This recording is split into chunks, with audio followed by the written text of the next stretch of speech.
Well, obviously we have certain issues here. We have kind of loan to value issues, which I'm sure you've heard about. I mean, what are solutions that we need to come before we can get investors like you to start dumping lots of money in? Well, we're ready to buy a business here tomorrow. I mean, Okay. I tried to buy Dan on April 1st, but then it turned out he had his fingers crossed. Stuck on the name. But right? April 2nd, I called you. You didn't answer the phone. No, we've actually come reasonably close to a few in the past. I mean, quite a ways past. But, Actually, there's one I wanna but ask you. anytime they come, if the phone rings tomorrow and they're calling from Detroit, believe me, I will be taking it. Okay. Give us kind of a hint of what you're going to say up there. Why are you bullish I don't on know. Detroit? I'm just interviewing him, He's so good those at questions. yeah. Well, then why are you bullish on Detroit? Well, stay around and listen to the. I don't want you to miss the.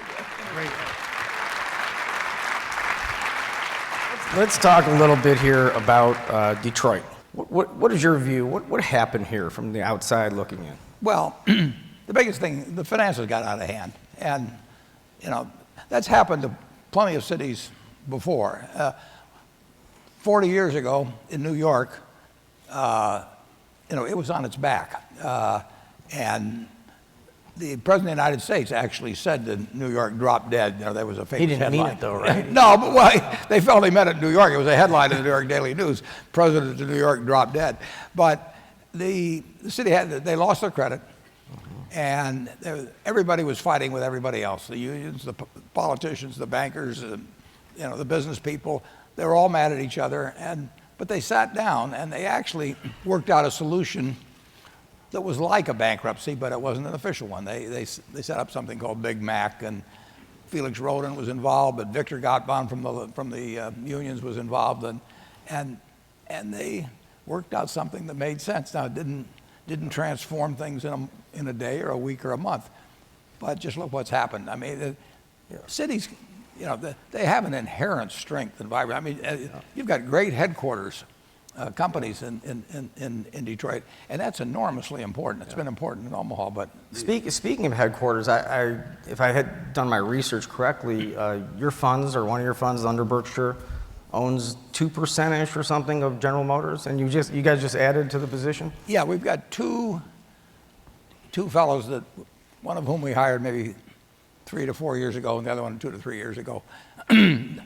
I hired them. When I hired them, they managed $1 billion each, but I've kept giving them more money to manage. Sooner or later, that adds up, billion. Yeah, well, and they're up to $9 billion apiece now, Yep. and when I'm not in the picture, they'll be running a couple $100 billion. So That's not and they're for terrific guys. Go ahead.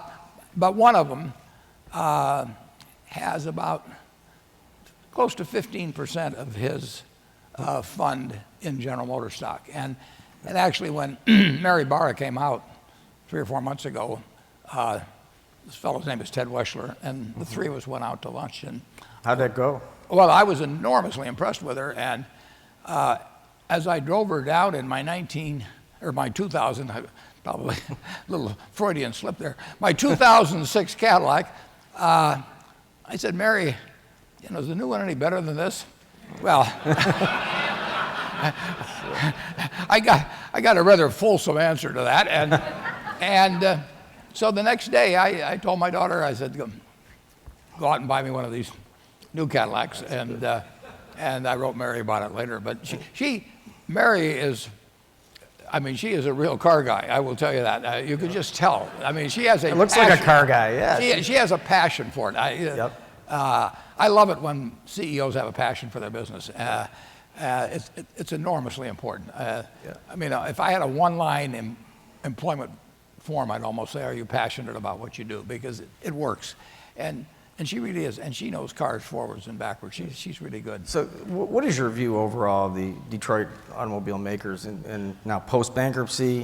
What's their future look like? The American public, of course, worldwide too, but when I was 16, I was only thinking about two things: cars and girls. I wasn't very good with girls, so it kind of narrowed it down a little bit. But although if you had the right car, it helped with girls too. That's true. Americans love cars. They're in love with their cars, and it all started here too. So there's really nothing more quintessentially American than the car.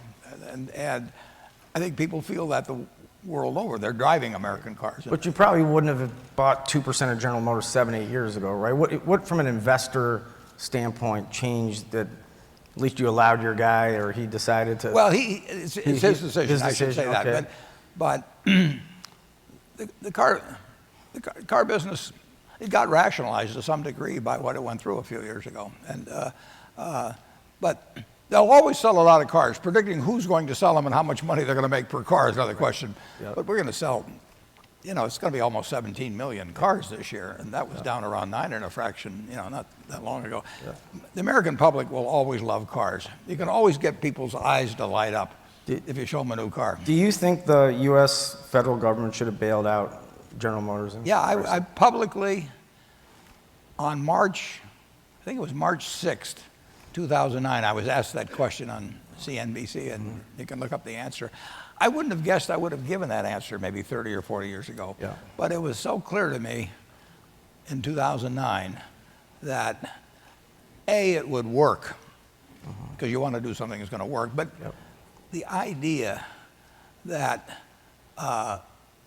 you should let the financial condition, of the company destroy it when you had so much going for it over time, and it was so important to America. And you get into parts suppliers and dealers and finance operators. I mean, it would have been a death blow, in my view, if Washington had thumbed its nose at the car companies then. And so I declared myself publicly on that. And the country, if you think of what would have happened, it didn't cost them anything in the end, speak of anyway. If you think of what would have happened if they made the other decision, you could write a book about it. What if the government had said no? Yeah. It would not be a pretty story. I don't know if we'd be sitting here right now. No, that's right. Yeah. I actually give a lot of credit. You can argue about how we got in all the trouble we did in 2008 and 9, and there were plenty of blame to go around and all that.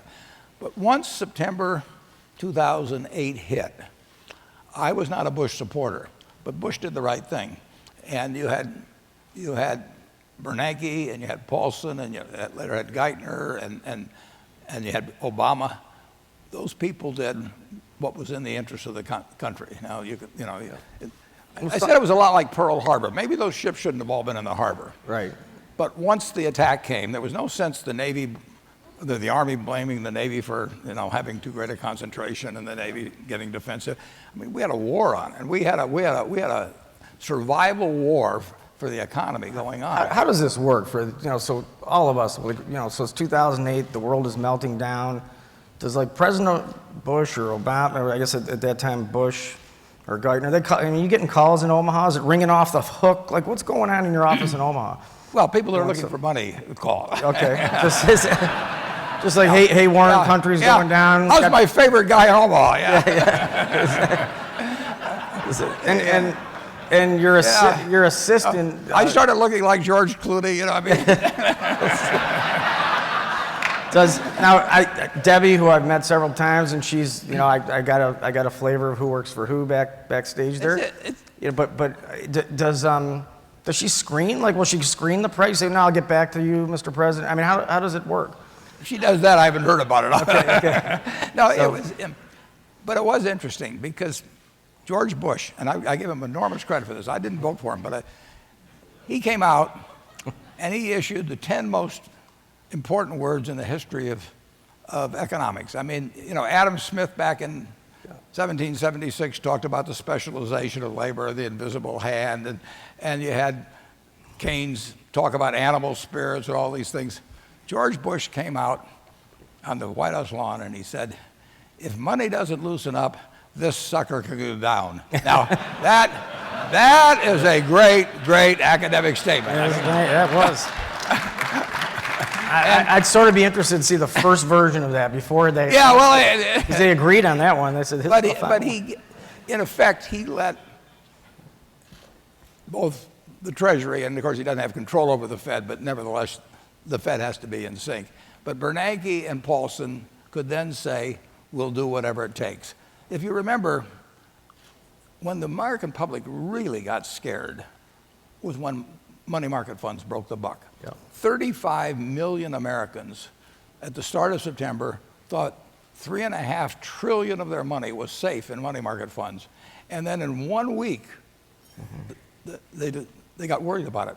And 175 billion flowed out of money market funds in 3 days in mid to late September. And that was just starting.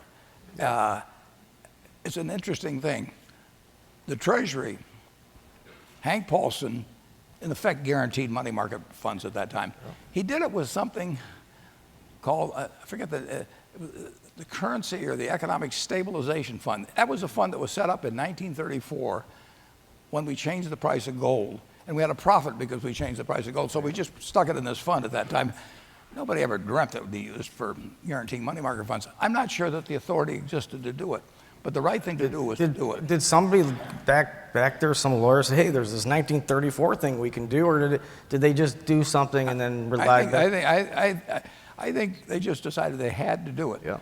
And if they had to call it, soybean support Right. stuff, they would have gone to the soybean funds. I mean, but you needed that then.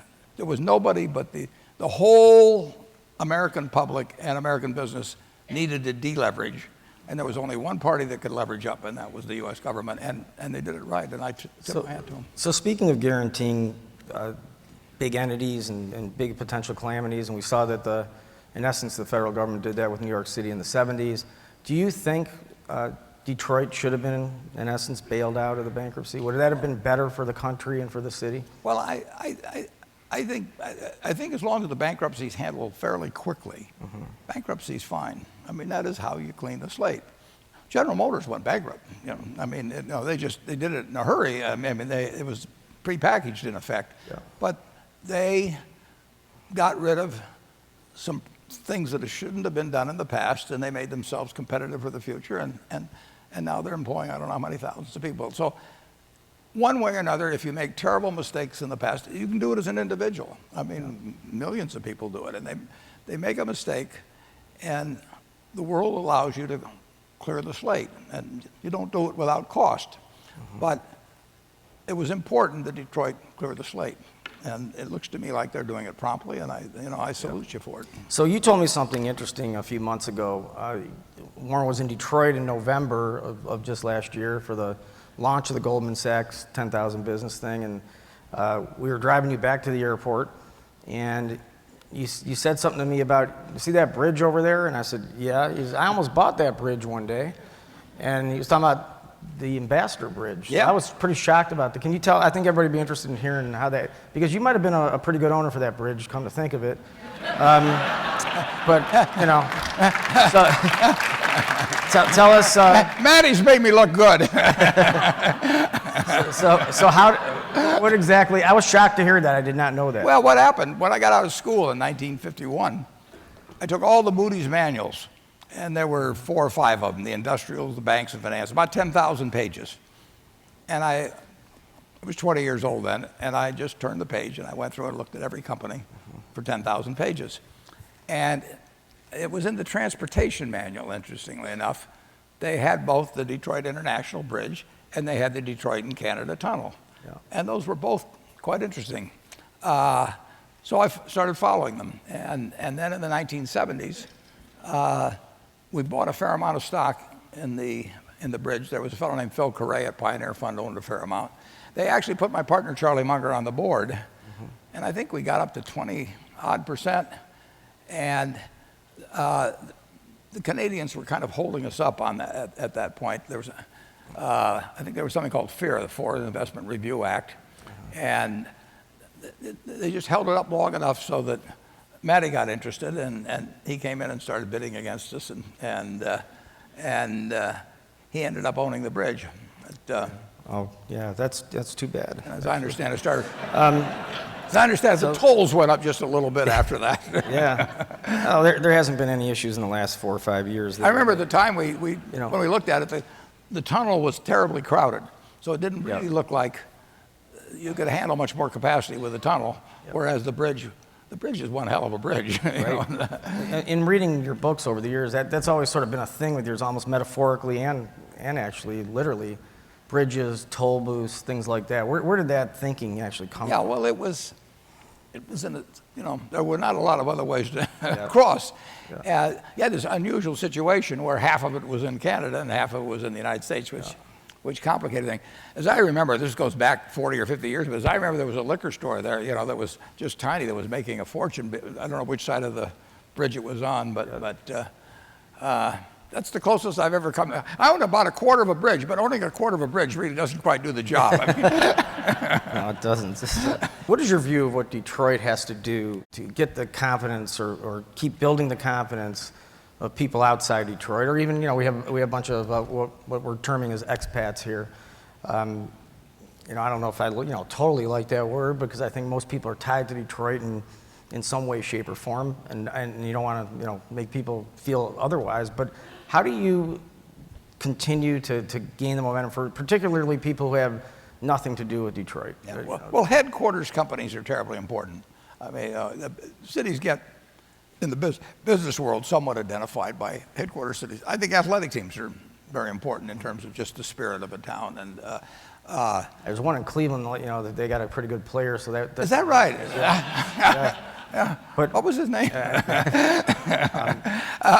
But what is there anything that we all could do, or that you see different from the outside? Again, being an astute investor like you are, is there any kind of actions that could be taken or should be taken, do you think? I think when you do look, you do look at headquarters. You look at transportation.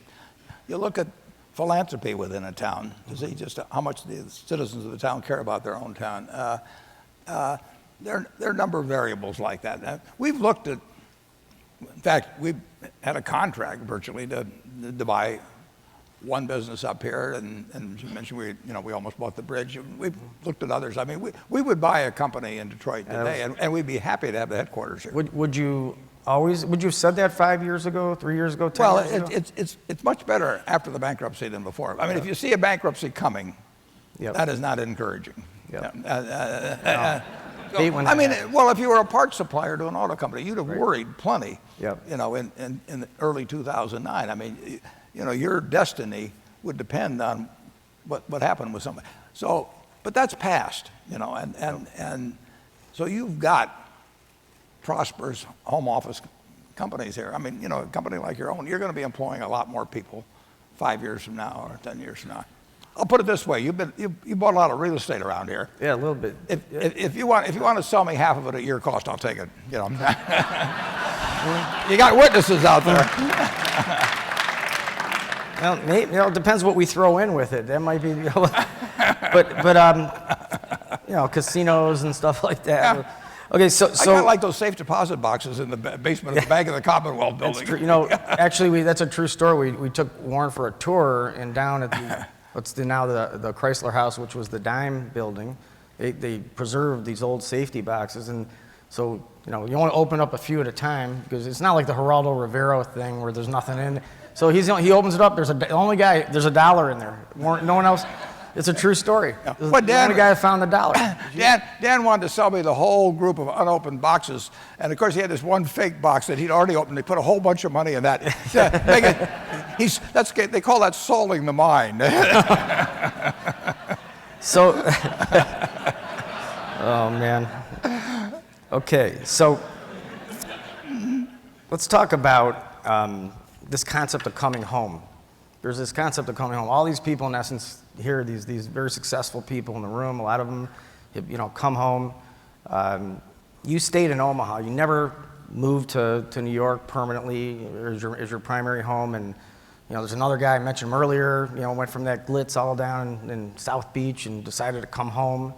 Do you think that's becoming more of a trend? Or I guess that's the first question. Why didn't you ever move out of Omaha? I could live any place I want, and I could do business any place I want. And I could not live better than I live now. Yeah. I could spend more money than I spend now. I bet the cost of living and the standard of living, up to a certain point, correlate pretty well. But I'm going to make an assumption that's not why you didn't move out of Omaha. Well, but I'm in a house I've been in now for 57 6 years, that's about a quarter of the lifetime of the country. 1/4 of the lifetime of the country. My kids grew up there. They were happy there. Our house was kind of a neighborhood center, and the kids all came over. Now, 50 years later, when my daughter's friends come back town, they want to come to the house. They want to see me wandering around in a bathrobe eating popcorn just like they did 50 years ago. It's 5 minutes. Were you eating popcorn in the bathroom? In the bathrobe. Oh, bathrobe, I'm sorry. I'd be in there going through these Moody's manuals looking at Detroit International Bridge. I got you. But I'd wander in, make some popcorn, and they went to the same schools, public schools, that my father went to. Their kids have gone to those schools. Their grandchildren have gone to, my grandchildren have gone to those schools. There's a continuity of life. You know the people. You know the doctors. You know everything about it. And they're good experiences. Now, if I move out to Palm Springs or something like that, I may have great neighbors too. I'll probably never know them. I mean, in my zip code, there are over 100 shareholders of Berkshire Hathaway. I'm with friends as long as the stock's up anyway. I mean, probably going to take you to dinner. When you've got 100 shareholders in your zip code, I mean, when you go out trick-or-treating, you do all right. I mean, that's good. So Warren, you've been known to have some great quotes over the years, and I wrote down a few of them, and a few of them are you can understand just on the face of it, no problem. But there's a few that may need a little bit more explanation. You may get that. So I want to can I give you a few of them? Okay, so this is one of my favorites here. It says, you can't produce a baby in 1 month by getting 9 women pregnant. Yeah. So what does that mean? It means that there's some things that can't be hurried up. Like building a brand or something of the sort. Okay. I mean, you can't build a brand in a week or a month. I mean, there's some things you have to set out to do that that there's a given timetable to, and you've got to be willing to play it through to the end. And you won't necessarily have somebody declaring you the winner 10% along the way or 20%. Berkshire's an example of that. I mean, we had a bunch of terrible textile mills, and it took real time to bring in other businesses and develop them and develop acquaintances with people that sell us businesses and so on. So it's very important to realize the time horizon, the natural time horizon of the task you set out to do. And if you can't stand that time horizon, forget about getting on that particular task. Why do you think there is such a impulse for people to have to trade in and out of their investments and trade in and out of whatever it is, bonds or commodity? I mean, do you think it's the thrill of it? Because you can look at all the great philosophies that you've had, but probably, and correct me if I'm wrong, because you do a better Warren Buffett imitation than anybody I know. I hope so. Yeah. So, I want to get imitating my signature on checks. Or But I would say it's the ability to stay with your conviction and hold on, and because you believe in the business. That one concept itself seems to be elusive for so many people. Why do you think that is? It's so simple too. I mean, if you were looking at a small private business in Omaha and you had some money to buy into, maybe it's a McDonald's stand, maybe it's a dry cleaning establishment, big furniture store. What would you think about? You wouldn't think about, what Janet Yellen's going to say next week, or something. You wouldn't be listening to the chatter on TV. You'd be thinking about the competitive advantage you might have, who might compete with you, what the return on capital is, what kind of a partner you're going to have in running it, all of the things that are fundamental to a business. Yeah. The biggest problem most people have is they don't think about a stock as being a part of a business. Mm-hmm. Now, when they buy a farm, they think they're buying a farm, and they say how many bushels of corn will it produce, or how many bushels of soybean will it produce in an average year? What are the taxes? What do I have to pay the tenant farmer? They look at it as an actual farming business. When they buy an apartment house, they say, what can I rent it for? How much vacancy will I have? What will it cost me to manage it? How often do I have to replace the roof? All of that. They look at it as a business. But when they look at a stock, a lot of people, when they look at a stock, they just look at it as something that people say may go up, or maybe it'll split next week, or somebody's got a target price on it. Can you imagine having a target price on a farm or an apartment house? It's crazy. Yep. So the key thing is to think about a stock as a part of a business. Just forget about the stock part. Do you think people don't, or the vast majority of people don't, because just because you can trade it? Because Yeah, it's- exactly. Liquidity that's- makes them do stupid things. Yeah. The very fact, liquidity, which should be your friend. Yes. The fact that you can get out of it 10 minutes later, which you can't do with a farm or an apartment house, that should be your friend. But they turn it into a negative. My old boss, Ben Graham, talked about having a partner named Mr. Market. And Mr. Market, you know, when you own a stock, Mr. Market comes around every day. Let's say it's General Motors.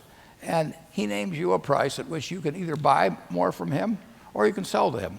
Now imagine having a McDonald's stand and you got one partner. And that partner comes around and someday they're building a Burger King across or a Kentucky Fried and he gets pessimistic. So he names a low price because he's afraid you're going to sell to him. So you buy from him. And other days he comes around, there's a big long line of cars in the drive-in. The other guy's shut down across the street, so he thinks he better name a high price because otherwise you might buy from him. So you get this very erratic partner who gives you a price every day, which you can ignore if you wish. But if he says something silly, you take advantage of him. Yep. Now, what kind of a partner do you want then? You want some psychotic drunk, you know, because you want some guy that wanders all over the place, you know, and gets all enthused and all depressed. Yep. But you never forget that you're buying the business, and he is the guy that's wandering around in a crazy way. But stocks, you put your finger on it, because they're so liquid. People think they have to make a decision every day because they can make a decision, and it's crazy. Also, there's a propensity of people to gamble. Yep. I mean, when I was 21, I went on my honeymoon. My wife was 19. We went through Las Vegas, and it was 1952. And we stopped at the Flamingo, which was then kind of a motel-like structure.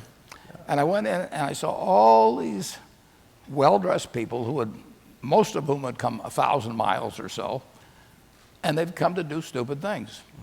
And I looked around, and I thought, boy, am I going to get rich. You know? I mean, imagine going 1,000 miles to throw a bunch of dice where you know you're going to lose money over time if you keep doing it. It's And the thrill.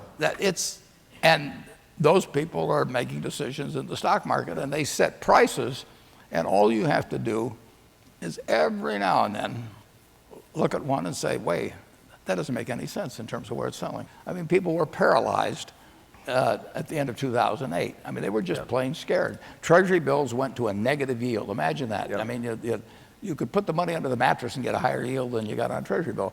When that's going on, you got to be out there with a great big tub. When it's raining gold, you do not want to be out with a teaspoon. You want to be out there with a big ladle. You know? So I'm never going to forget that last 5 seconds, for the record. It's just etched in my mind already, I can tell. You know, you've said mispriced at the beginning when you were talking about the Nebraska game, and then you sort of alluded to it right now. What % of your wealth, success, whatever you want to call it, do you think is attributable to mispriced, and what % is just attributable to you guys doing the work, doing the research, and loving the business? Well, you've got to do the second to know when it's mispriced. True. Yeah. So if I look at, well, just take the Ambassador Bridge in 1970. My guess is, this is way back, but you were probably getting pre-tax 15% returns on if you bought the Ambassador Bridge. Now here's something that, you know, is a necessity, and you know the auto parts are going to flow back and forth, and even if you had just small increases over that, that was a great investment, you know. And that wasn't because I'm any genius or anything. I mean, anybody that knew anything, you know. But I looked at it as a business, and other people would look at it and say, well, the stock hasn't done anything for a couple of years. Well, who cares whether their stock's done anything for a couple of years? I mean, I don't care. I don't know whether my farm has done anything for a couple of years. I know what it can produce. So you got to look at it as a productive asset and not as something that wiggles around on a piece of paper. Do you get a feeling like when 2008 or other times where the market's just been irrationally sold off? Is this a golden gut feeling, or is it just, you know, is it all of a sudden you look at a bunch of numbers and it goes, how do you come to the point where you're saying that day that you call it whatever, raining gold? How do you know it's a raining gold day? Well, you don't know that it won't rain more gold the next day. I was early. Okay. The market hit bottom in March of 2009, and I invested a lot of money in it. So you never know what the market's going to do. I haven't the faintest idea what the market's going to do next week or next month, and I don't think about it. I don't know what farm prices are going to do next month. You know, I mean, you've got to focus on where it's likely to be in 5 years or 10 years, and you can't predict market fluctuations.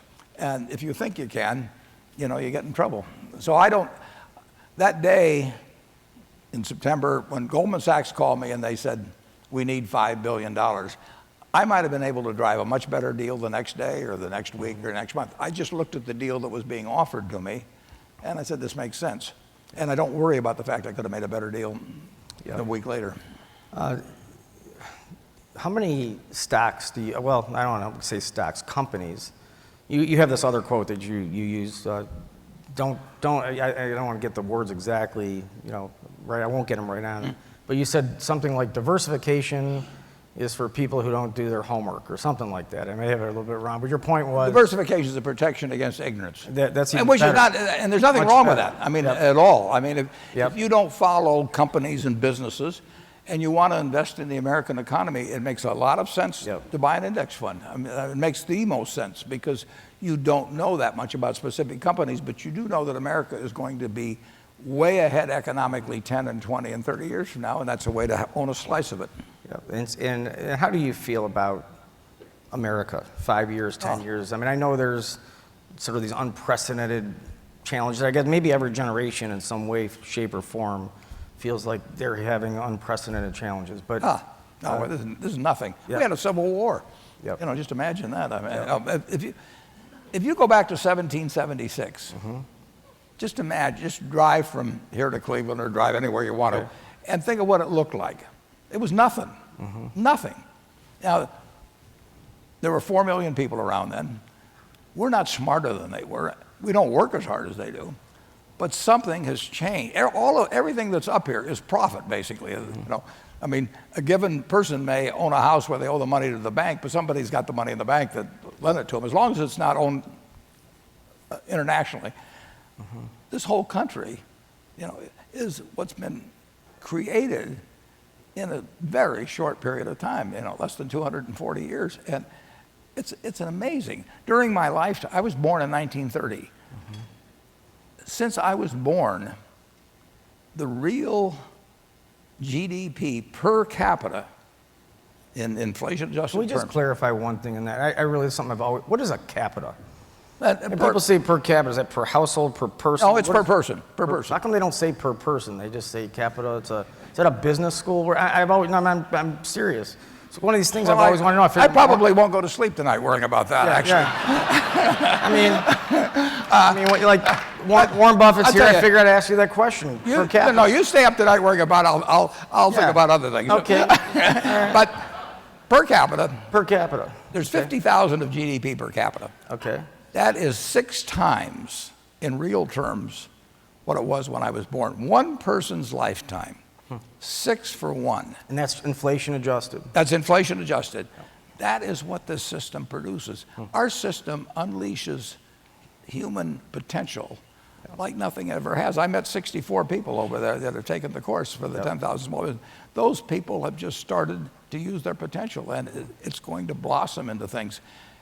If you go back to 1790, we had 4 million people. The Chinese had about 300 million.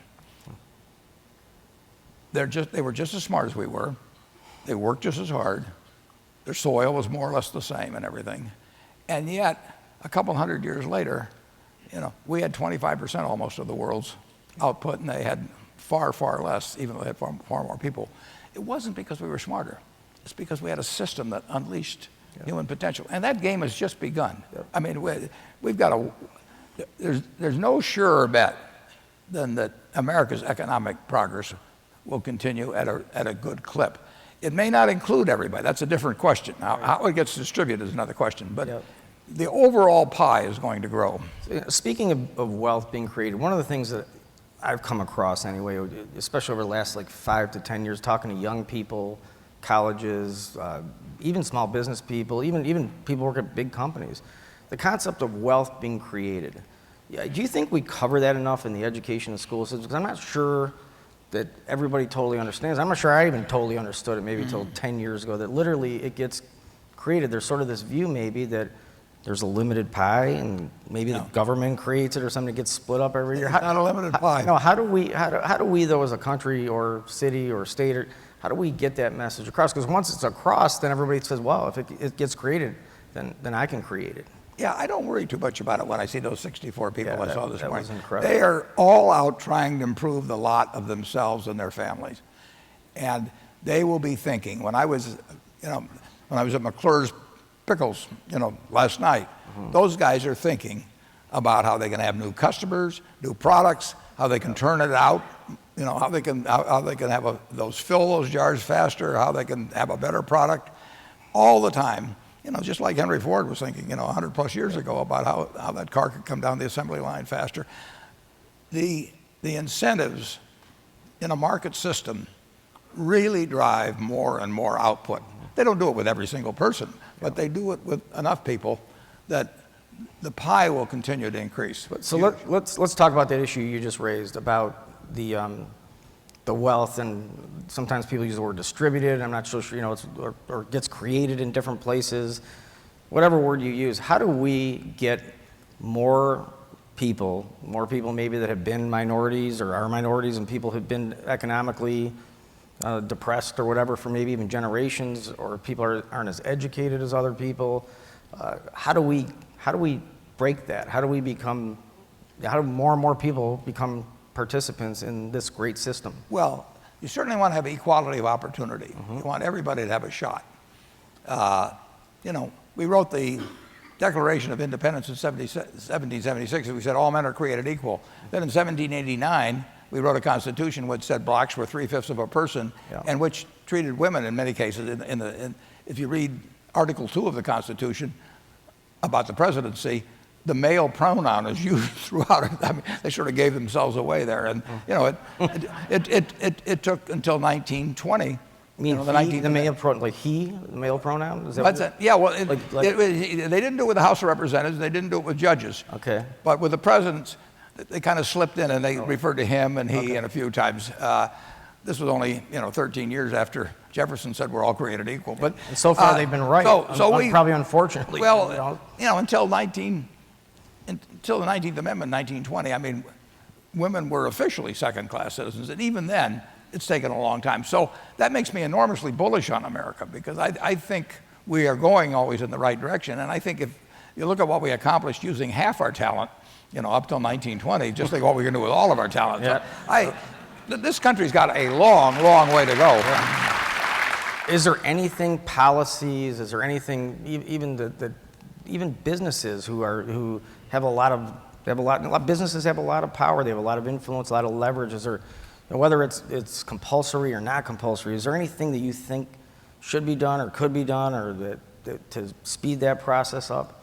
I mean, what we saw this morning was an example. I mean, for those of you that weren't there, Goldman Sachs, their 10,000 businesses. I have to tell you something. We've been in Detroit now 4 years and 1 month, so 49 months. The 30 minutes that I watched this graduation of these 64 businesses, and the passion and enthusiasm and excitement in that room, it was probably the best 30 minutes. I have nothing against what was going on here. I heard it was great, but the 30 minutes, it was truly remarkable. And do we need more of that? I mean, I'm just asking, what do you Those are 64 people that have expanded their horizons about what their potential can be. That's wonderful. And they got plenty of potential. But, people are a product of what they're taught early on and all of that. And until many people, and particularly true historically in terms of females and blacks, they were just told they had a limited horizon. My sisters, just as smart as I am, they were born around 1930 on either side of it. They were told, not by words particularly, but just it was an invisible message, that they could be a nurse, a stenographer, maybe a retail clerk, but they couldn't have dreamt about what I was dreaming about. Yeah. And it was pathetic. It was unfair. And we're making progress all the time on that. But those 64 people we saw today, they have a different picture of themselves than they had 12 or 13 weeks ago. And they will have a different picture a year and 5 years from now too. Human potential is incredible. No question. A horse that can count to 10 is a remarkable horse, not a remarkable mathematician. Right. Samuel Johnson, I think, said that. Is that okay? Yeah. But what, did you say it? Did you say Samuel Johnson, or I just told you? Better. Yeah, did you use that quote in that term ever? Because did you ever use it? Did you ever repeat it? Do you want to read it right now? No. Well, Okay. I think maybe my partner Charlie Muggers explained that to me. Okay. So there's a lot of things. I've gotten a lot of wisdom from other people. You want to hang around smart people. And hang around people that are better than you are, which has not been difficult for me. You want to marry somebody better than you are, for that matter. I mean, you will move in the direction of the people you hang around with. And I've had some wonderful teachers. Let's talk about the education system. And you know, again, I don't know, you seem to know and read about everything, so I assume you have some view of it. But in Detroit, particularly here, we've had these challenges for decades in the education system. Anything just big sweeping thought you think that we should do differently, whether it's charter or whether it's public, or is there anything different thematically that It's really, educational system in the United States are really difficult to change. I mean, they're local, they're unionized in many cases, sometimes they're underfunded, although the funding is really pretty huge. I mean, we spend almost $12,000 per kid per year on 50 million kids in the United States. So we spend the money.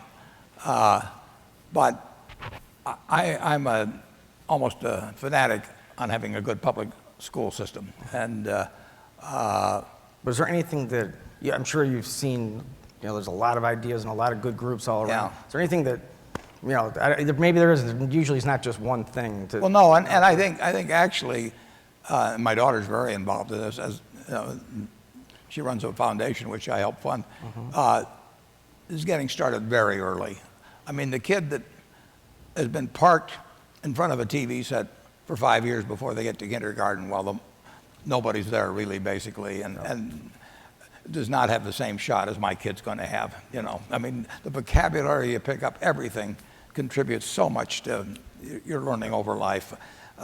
So you really have to go back as far as you can and try and give everybody an equal shot. And overall, I was a product of the public school system, and all my kids, my grandchildren, there's never been a Buffett in Omaha that's gone to a private school. But it should be the concern, not just of every parent, but every citizen that you have one. And I think there's a lot of money being spent.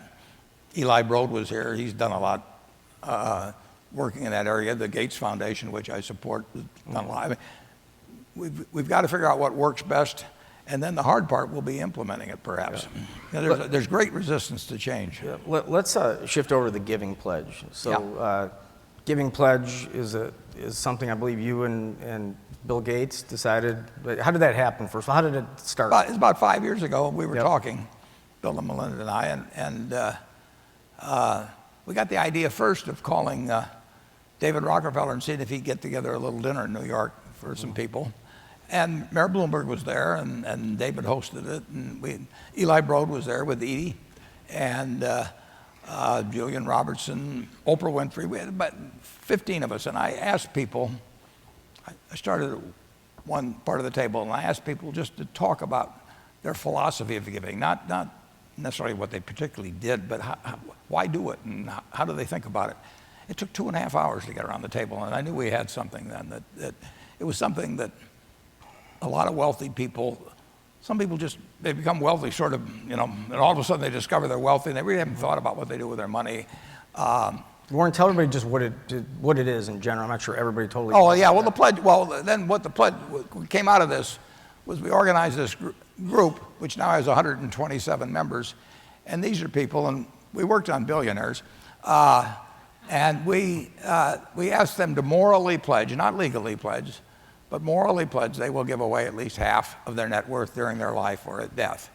And I have been very pleasantly surprised, as I've called a lot of people, and Bill's called more than I've called, and we have gotten 127 people with. What's your batting average? Like, well, 120, what's the denominator? It was pretty good, but the most. Every now and then somebody tells me, all of these people have got $1 billion, at least according to Forbes, and some of them say, I'm not sure I can do it, and so I think there's a market for a book I'm going to write, which is going to be called How to Get By on 500 Million. I mean, there are a lot of people out there, don't laugh at these people. They're out there wrestling with that problem, apparently.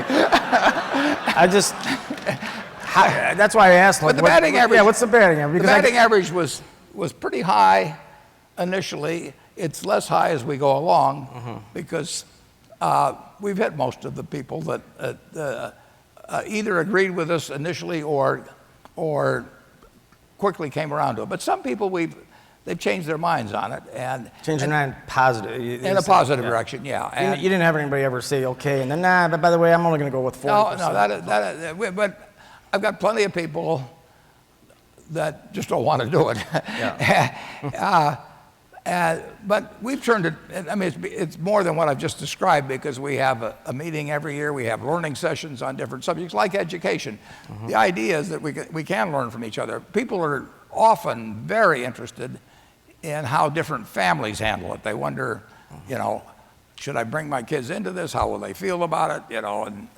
And particularly if they've inherited a lot of money themselves, they wonder if they're sort of breaking a covenant with the past if they don't pass it all on because it got passed on to them. So there's all kinds of questions come up. And we try to have various sessions that address that. And we had, at this last meeting we had a very well-known fellow who was a very smart guy, and he talked about his mistakes in philanthropy, which I think is, it's helpful to people. So it's been productive so far. We ask people to write letters as to why they do this, and if you go to givingpledge.org, you can read all these letters, and I think those letters will have an effect 10 and 50 and maybe 100 years from now in terms of what other people of wealth do with their money. I mean, what's great about it is the more people that do it, it really gives the right message to people who have accumulated wealth or inherited it. I've had 2 people travel from South Africa to see me in Omaha, Yep. just solely for the purpose of talking about it and talking about the problems they might have, how the situation might be different there and all of that. One of them joined the Giving Pledge, and he and his wife, and I mean, so it's having an effect around the world even, and it's certainly having an effect in the United States, and we have a good time doing it. And the Gates Foundation, which is the vast majority of your wealth, where it's being left, correct? Committed to it, yeah. Committed to. Yeah. How do they determine where they're going to allocate? Well, their proceeds? basic principle, and this is why I've joined with them, is that every human life is of equal value. Now, that can lead you a lot of ways, but they start out with that premise. That's what they want their giving to embody, that belief. And that focuses them pretty heavily on improving health throughout the world, because for a very limited amount of money, you can cause a lot more people to live a lot better lives, or just to be alive at all around the world. We don't preach any particular philanthropy. If somebody wants to give it to X, Y, or Z, God bless them. I mean, but So, like, if a city, for instance, had half the amount of money needed for blight removal, or something like that, would they go? No, I'm really serious. Would they make a pitch to a foundation like that, like the Gates Foundation, I think most foundations, including Gates, because the demands would be unlimited. Oh, for sure. And you would always be listening to the friends of friends and all of that sort of thing. Yep. So they try to define their areas of interest. And when you get up to the size of Gates will give away close to $4 billion this year. You really have to have your interests defined. You have to have a certain number of people specializing it. You have to have some people checking to make sure that what you thought was going to happen actually does happen. I mean, it becomes a pretty big business. And it can't really listen to individual. Yeah. Now, my sister does. I have a sister that's 86 now. She's called the Sunshine Lady. She spends all day, every day, giving away money retail. It would drive me crazy. So giving away I'm a wholesale guy. Wholesale's a lot easier. But she's got a group of sunbeams, as she calls them. Yep. It's a scream. You can make a movie about it. But they do a terrific job.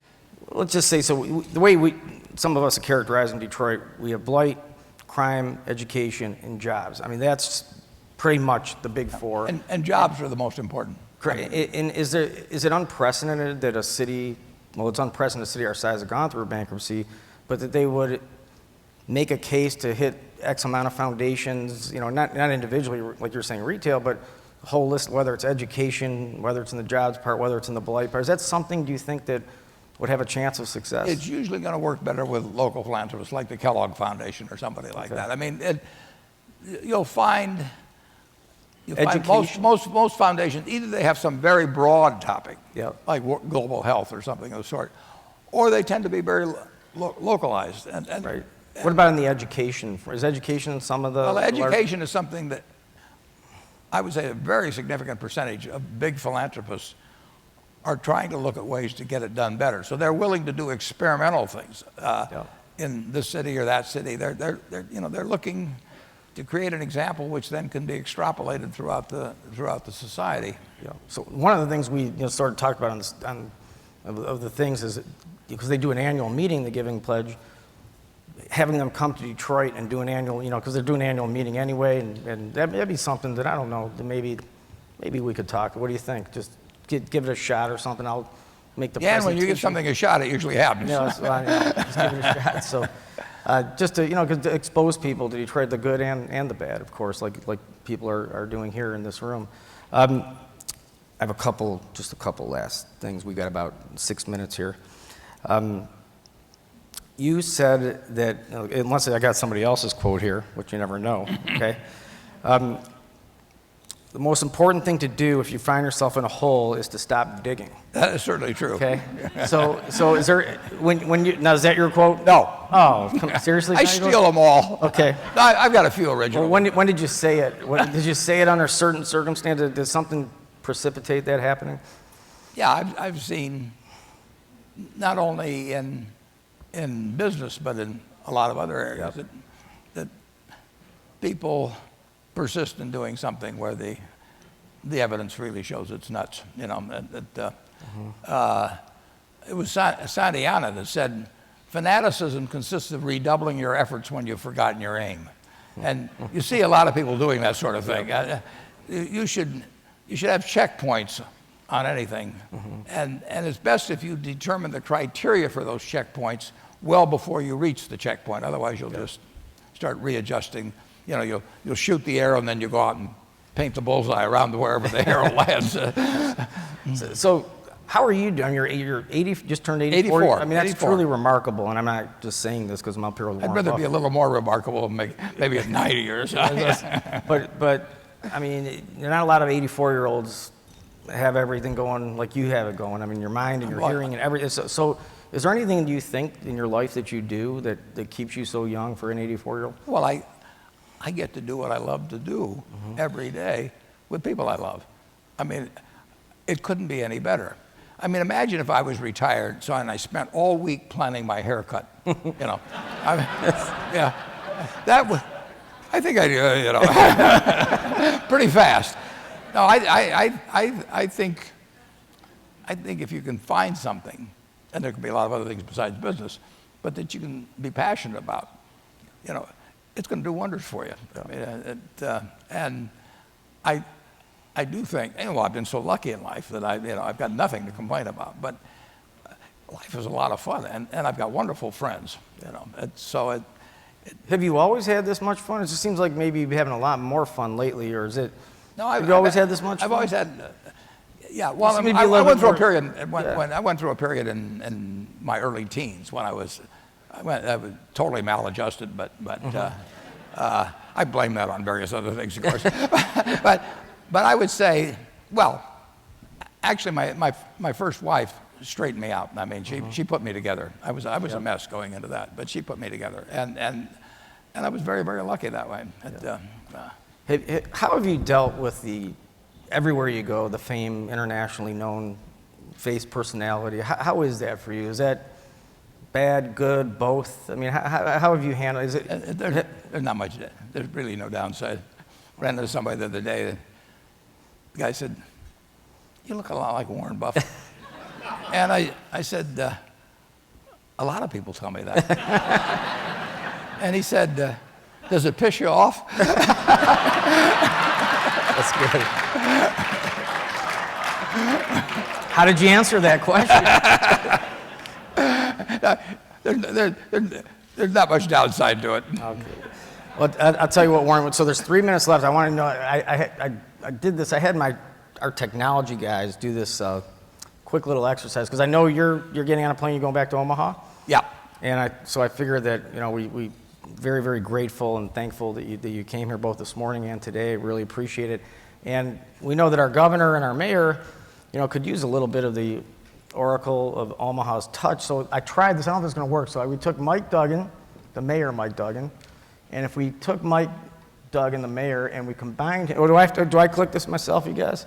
Is that what I'm doing? Okay, then we combined them with Warren Buffett through this magical technology just to see if they can hang on to a little bit of you.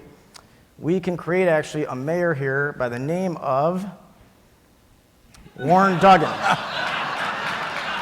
What do you think? He'll never get elected. No? Okay. I mean, look at that. Then we could actually do the same thing with the governor for the heck of it. We take Rick Snyder, Warren Buffett, and just so they can hang on a little bit of you both at the state and the city level, we can create here the new governor, which would be Warren Snyder. If you're going to do this for real, I'd like to make a suggestion or two. So, I just want to thank you very much. Been a lot of fun. It's been a pleasure. And if there's one parting word for Detroit and Detroiters, or the folks here who have so nicely come into town and are engaged about the future of this city, last parting advice. Well, I just say, like Freddy Krueger, I'll be back. Okay. Thank you very much. Okay. Thank you very much. Thank you. Great. Okay.